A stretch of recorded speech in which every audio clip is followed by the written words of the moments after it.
इथला संभाजीनगर तालुका गंगापूर इथला गाव माझं टोकी गाव.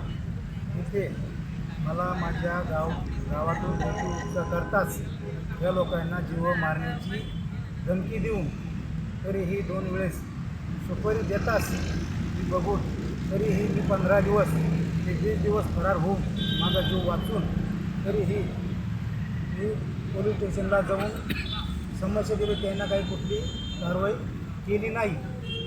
तरीही माझा जीव इथं या विभाग कार्यालयामध्ये तरी यांना माझी दखल घेतली नाही.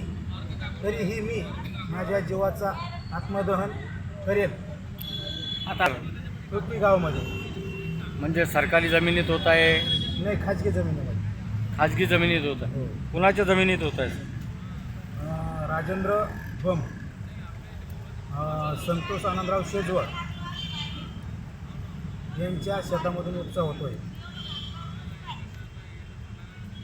याबाबत आपण तिथं तहसीलदार वगैरे यांना निवेदन काही तक्रार केली का? सगळ्यांना केली, तलाठी साहेबांना केली आहे, मंडळ अधिकारी मॅडमला केली आहे, तहसीलदार साहेबांना सुद्धा 2-4 वेळेस केली आहे, पोलीस स्टेशनला सुद्धा जो मारण्याची धमकी जेव्हा दिली तेव्हा मी त्यांना तक्रारी दिलेली आहे.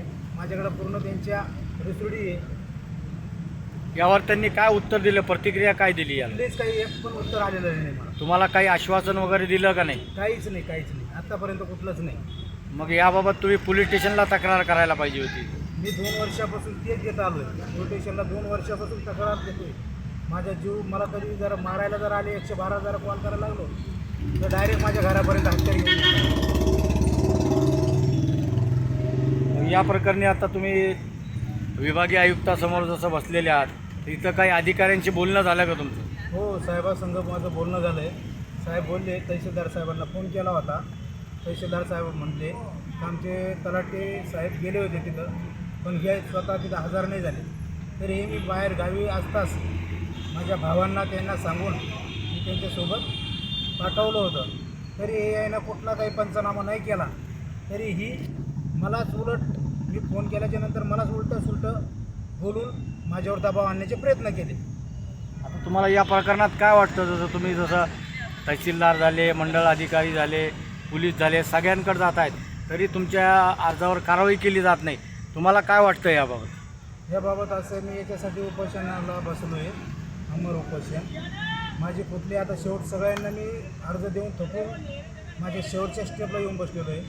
इथं जर माझी दखल जर नाही घेतली तर माझ्या स्वतःचा मी आत्मदहन इथं स्वतः करून आणि सगळ्यांचे जेवढे अधिकारी कुठले जरा अधिकारी असेल जेवढ्यांकडं माझे अर्ज असेल त्यांचे नावं देऊन माझं स्वतःचं आत्मदहन इथं मी करून टाकेन. तुमचे जेव्हा तुम्ही अर्ज देत आहेत तरी अधिकारी कारवाई करत नाहीत, यामागचं कारण काय वाटतं तुम्हाला? कारण काहीच समस्या नाही. ते आता ते लोक दबाव आणतात, काय करतात हे काय माहीत नाही. पण त्यांना मी गेलो का अर्ज वगैरे जर करायला लागलो तर ते अर्जच घेत नाही. ते म्हणते आमचं काम नाही. मी म्हटलं मला मारण्याची धमकी भेटते. माझ्या घरात मला 2दा सुपारी दिली आहे म्हणलं माझा जीव तरी वाचवा म्हणलं तुम्ही. मला 2 वर्षाची मुलगी, 2 वर्षाचा मुलगा आहे आणि 5 वर्षाची मुलगी आहे. माझ्या लेकरा बाळासाठी मी माझ्या जीवाचं थोडंसं जीव वाचवण्याचे प्रयत्न करतो आहे. आता ज्यांच्या विरोधात तुम्ही हे आंदोलन करतायत, कोण लोक आहेत ते गणेश भुसारे, गणेश अंबादास भुसारे, ज्ञानेश्वर अंबादास भुसारे आणि कृष्णा भाऊ जोशी. काय तुम्हाला काही यामध्ये राजकीय हस्तक्षेप वाटतो का? नाही, राजकीय तर काय मी त्यांच्यापर्यंत जाऊ शकत नाही. तर मी त्यांच्या नजरात जर आलं तर मला ते कधी बी संपवण्याचे प्रयत्न करतील. तर त्यांचं संभवतेचे तर हा संपला म्हणजे सगळा किस्सा संपतो टोकी गावचा. आता तुमच्या या आंदोलनावर इथं जर दखल गेली नाही तर याच्या पुढचं पाऊल काय असणार आहे तुमचं?